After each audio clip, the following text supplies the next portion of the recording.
ago, and in that time, company stock is down nearly 30%. Part of that due to its struggles in mobile, where reports today have that AT&T is now dropping that HTC Facebook phone due to poor sales. It's gone.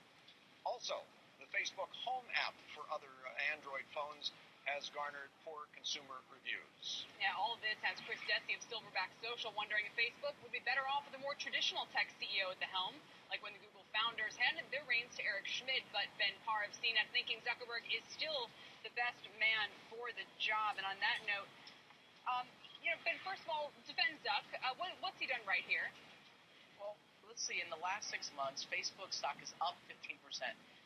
He is steadying the ship after the IPO, which it was tough to predict.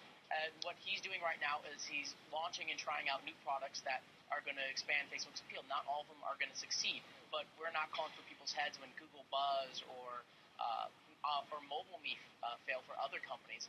In this case, you have to give him the time. And right now, stock is going up, and that's the most important thing. That said, the company's still down from its IPO. And Chris, you're arguing that this actually is a structural problem that goes beyond just the fact that they haven't recovered to that level, that actually there should be a turnover at the top here. Why? I believe so, because I feel as if Zuckerberg is sort of going contrary to what his roots are all about. He's really an entrepreneur at heart. He's not following the things that he's best at, and that's strategy and vision.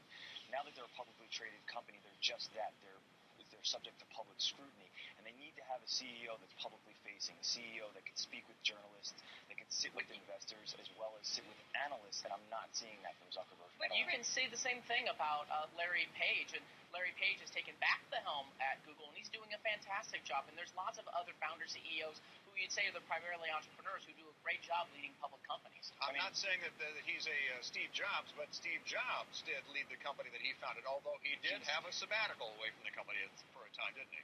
Listen, Mark Zuckerberg is a genius. I'm not arguing that. He did change the manner in which we all aggregate and disseminate information. However, he is certainly no Steve Jobs. When he's presenting something in front of journalists, I get nervous. I think, we all want to, say that he's changed everything, and that's fantastic, but the world isn't made of unicorns and rainbows. We need to take a, fiduciary responsibility here and answer to individuals that are stock owners. And what we're seeing with the Facebook stock is that it's really traditionally it's being individual investors and retail investors. It's not the corporate investors that some of these other companies have.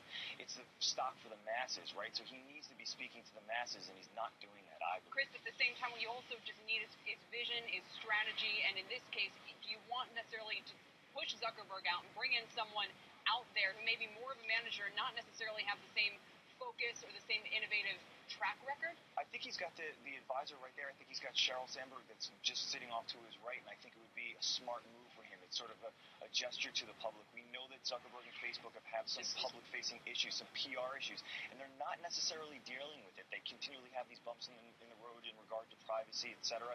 And I don't really feel as if the everyday investor is feeling that from him, that he's paying attention to those things. Last word to you, Ben.